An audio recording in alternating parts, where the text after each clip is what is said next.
ओवैसी को हैदराबाद का रास्ता दिखाने वाले प्रशांत किशोर निकले वेस्ट बंगाल के वोटर। ओवैसी साहब मेरे मित्र हैं, लेकिन मेरा उनको सुझाव है बिना मांगा हुआ कि आप हैदराबाद संभालिए, हैदराबाद अपना किला बचाइए, बेकार सीमांचल में आकर और कंफ्यूजन पैदा मत कीजिए। बिहारी होने पर गर्व करने वाले प्रशांत किशोर खुद बंगाली निकले।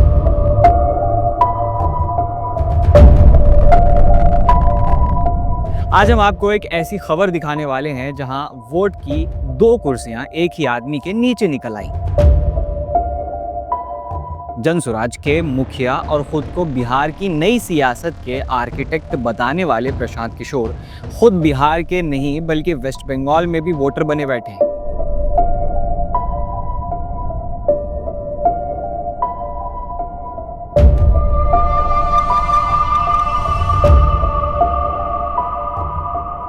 ऑफिशियल इलेक्शन कमीशन के रिकॉर्ड के मुताबिक प्रशांत किशोर का नाम बिहार के रोहतक जिले के करागर असेंबली में भी है और साथ ही साथ वेस्ट बंगाल के भवानीपुर असेंबली सीट में भी रजिस्टर्ड है।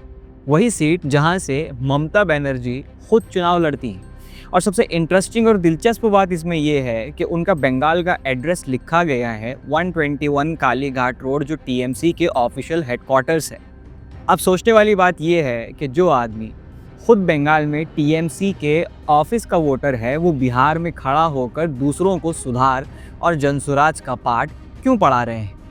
क्या यही है जनसुराज? 2 राज्यों का वोटर, एक ही आदमी, और शायद इसीलिए ये वोट अधिकार यात्रा पर भी तंज कसते रहे और वोट चोरी पर सवाल उठाने से कतराते रहे।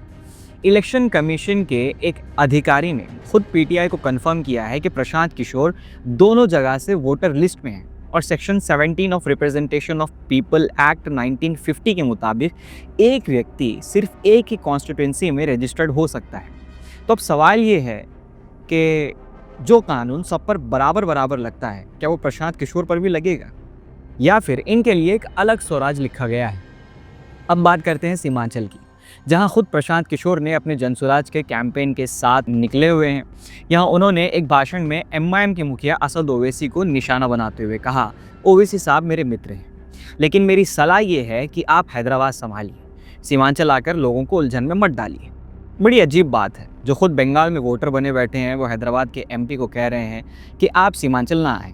भैया ऐसा है, ओवैसी साहब मेरे मित्र हैं, लेकिन मेरा उनको सुझाव है बिना मांगा हुआ कि आप हैदराबाद संभालिए, हैदराबाद अपना किला बचाइए, बेकार सीमांचल में आकर और कंफ्यूजन पैदा मत कीजिए।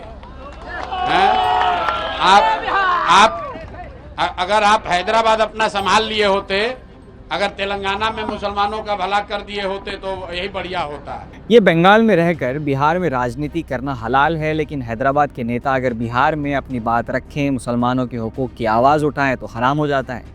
प्रशांत किशोर ने अपने रैली में कहा था कि सीमांचल का बेटा ही सीमांचल के नेता होना चाहिए, लेकिन सवाल ये है, क्या बंगाल के वोटर लिस्ट में नाम लिखवाना सीमांचलियत की पहचान है? एमआईएम के कैंडिडेट अबू अफ़ान फारूकी के साथ कैंपेन करते हुए उन्होंने ये भी कहा कि मुस्लिम अब 2020 की गलती नहीं दोहराएंगे, लेकिन 2020 में गलती आखिर थी किसकी? इस बार सीमांचल के मुसलमान वो गलती नहीं करेंगे जो 2020 में हुआ है। ओवैसी साहब का सम्मान है, बहुत बढ़िया तकरीर करते हैं, पढ़े लिखे व्यक्ति हैं, लेकिन उनको हैदराबाद में रहने दीजिए। सीमांचल के नेता, सीमांचल के रहनुमा, जो जिनको रहनुमाई करनी है वो सीमांचल का बेटा होना चाहिए। हैदराबाद से आकर सीमांचल में नया नेतृत्व खड़ा करने की जरूरत नहीं है। और अक्सर ये जो गलती है, इसका ठेका मुसलमानों को ही क्यों दिया जाता है? एमआईएम ने 5 सीट जीती थी, जिसमें से 4 एमएलए बाद में आरजेडी में शामिल हो गए। तो गलती एमआईएम की थी या बिहार की पुरानी सियासत की, जिसमें मुस्लिम लीडरशिप को मुख्तलिफ साजिशों तले दबाया जाता रहा है? सीमांचल, जिसमें किशनगंज, पूर्णिया, कटिहार जैसे इलाके आते हैं, बिहार का सबसे पिछड़ा तबका माना जाता है और सबसे ज़िंदा भी माना जाता है। यहाँ 65 से 70% तक मुस्लिम पॉपुलेशन है और लोग याद करते हैं 2020 का चुनाव, जब ओवैसी की पार्टी एमआईएम ने पहली बार ग्राउंड तोड़ दिया था। 24 असेंबली सीट्स में से 5 पर जीत दर्ज की थी और पूरे रीजन में एक वेव सी चल पड़ी थी। पतंग का निशान लोगों के जहन में बस गया था। आज भी किशनगंज में आप किसी भी चाय की दुकान पर बैठ जाएं तो लोग मिल जाते हैं कि जो आवाज़ हैदराबाद से उठी थी वो सीमांचल तक पहुंच गई। लेकिन अब जब वही आवाज़ दोबारा सुनाई देने लगी है, तो कुछ लोगों को कन्फ्यूजन दिखाई दे रहा है या फिर एक केओस पैदा करने की कोशिश की जा रही है। प्रशांत किशोर कहते हैं ओवैसी ना आए, उलझन होती है, लेकिन शायद उन्हें याद नहीं है उलझन तब होती है जब वोट कहीं और वोटर कहीं और लिखा मिलता है।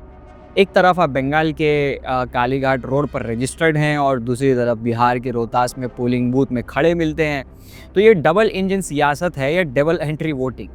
एमआईएम पर तंज कसना आसान, लेकिन अपने दफ्तर के शीशे साफ रखना मुश्किल काम है।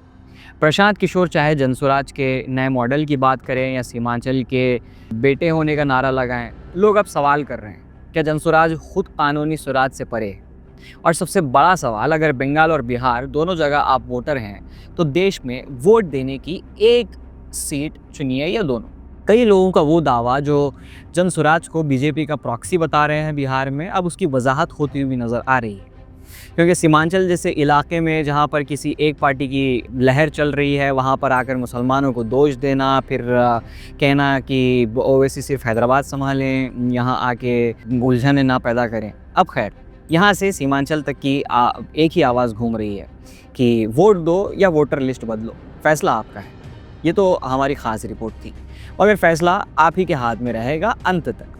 खैर, ये बिहार चुनावी मैदान है, इसमें पोलिंग की एक रात पहले तक भी कुछ नहीं कहा जा सकता। यहाँ पर पासे कब पलट जाएं, कौन सा मोहरा, कौन सी चाल चलने लगे, कोई कुछ नहीं कह सकता। आपका क्या सोचना है प्रशांत किशोर के इस जुमले पर और उनके 2 जगह वोटर होने पर, ये हमें कमेंट सेक्शन में आप ज़रूर बताएं। और अब तक अगर मुस्लिम सियासत को सब्सक्राइब नहीं किया तो सब्सक्राइब कर लीजिए, और अगर फेसबुक पे देख रहे हैं तो फॉलो नहीं किया तो जल्दी से फॉलो कर लीजिए, और ऐसी खबरों के लिए बने रहिए मुस्लिम सियासत के साथ।